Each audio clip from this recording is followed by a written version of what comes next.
Alright guys, welcome back. I'm just going to keep on going with Xedilian. Not that hard. Pretty basic shit right here. Just basically a lot of grummates and yeah, I think it's just that, grummates. A massive swarm of little bastards.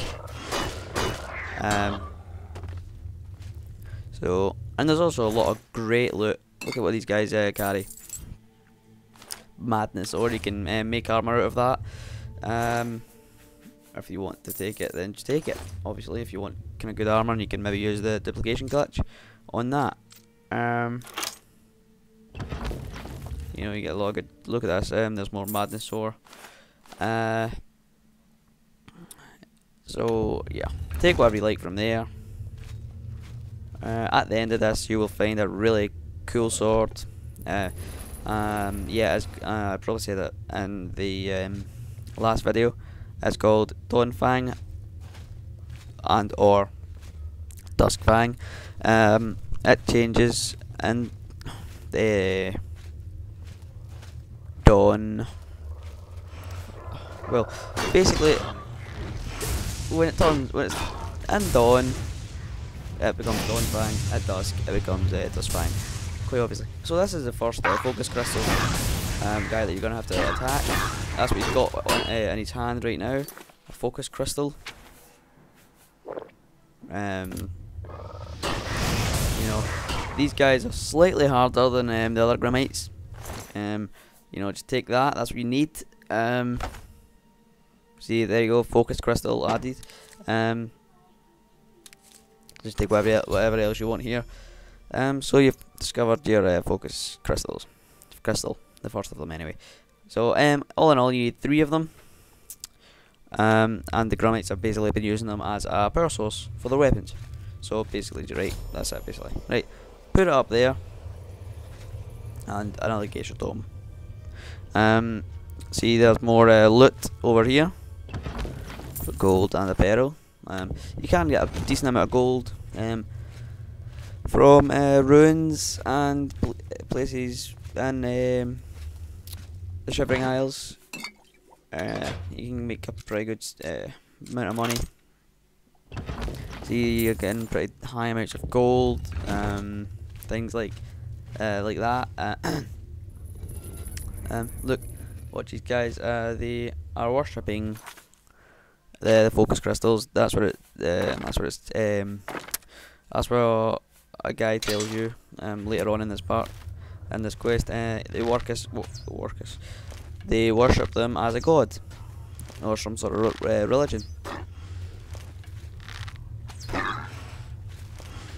I discovered here that these guys are pretty easily killed by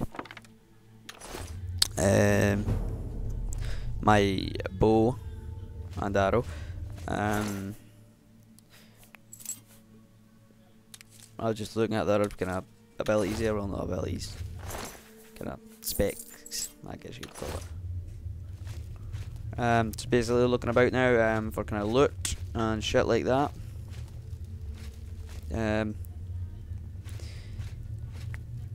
There's up. I don't know if I do it, and if it's in, I'll be able to do it in this video. I think this is it up here actually. Yes. All right. Look at this square on the ground. I distinctively remember this place. Well, as soon as you hit that switch, a whore. Whoa. That square will open up. Watch. So you hit it, and then that opens. If you don't have a really decent acrobatics skill, whatever it is, you probably will die. So here I discovered that you need to go down here. I do a massive amount of damage to myself. That's because I'm trying to think of the name of that skill. Acrobatics. I don't know. Alright, anyway guys, because I don't have a really high skill. You can't really find much good stuff on these guys from what I tried anyway. Just some basic lockpicks and shit like that. Obviously you can find an urn up there. Yeah, a few decent potions. You can hear the grummites through here. I just fucked this one up with my bow. I thought it would take one more shot just to kill the thing, so I had another arrow ready, and I think there's a few around here there anyway. These guys have pretty decent stuff on them, stuff that I picked, obviously pick up, and this is where you will meet your second grummite with a focus crystal. See, and again I expect 3 arrows to do the job, but only 2 do it.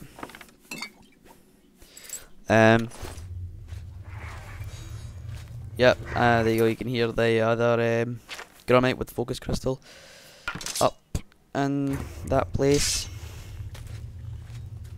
This one's no different from the other, really. Just beat the shit out of it and get your crystal staff.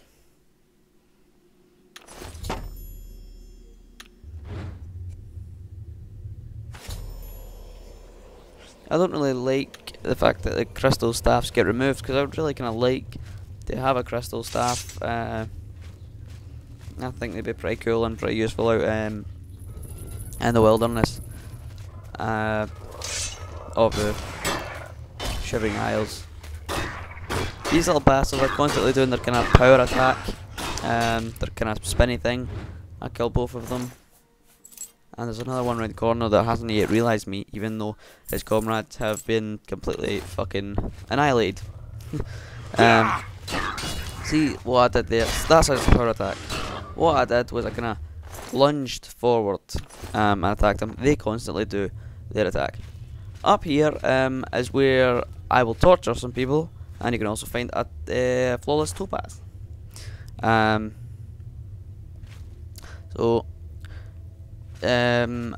You've probably seen a little curtain there when I turned round and looked at that wall. That curtain will be lifted later on in the quest, and I will get to torture some adventurers, and that's where I will get that great sword I was talking about earlier. Yeah. See, there's another one of my power attacks. I constantly gonna do them, because you know, and on the lower difficulties you tend to kill within the first blow maybe.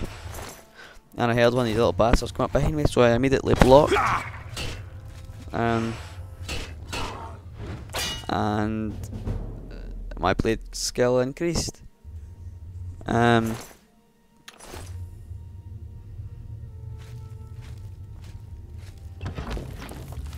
I think a lot of these kind of urn things may spawn kind of differently, so if you want, before you open each of them, maybe save, and if you don't really get a kind of good thing or whatever, then you could just load up and see if it changes at all. See what I mean? There was my power attack. That utterly killed the little bastard with one shot. There's my basic attacks. Took about 4 or 5 shots to kill that one. The guy's round here. And I catch him slightly off guard because he begins to sprint. So yeah, there you go. You've got your crystal staff. I take some madness ore and I exit. So you've got, that's us completely finished with the focus crystals. All I've got to do is take the attenuator of judgment and get the thing tuned. And basically that's it for this video. I will continue next video. Thanks for watching, guys, and goodbye.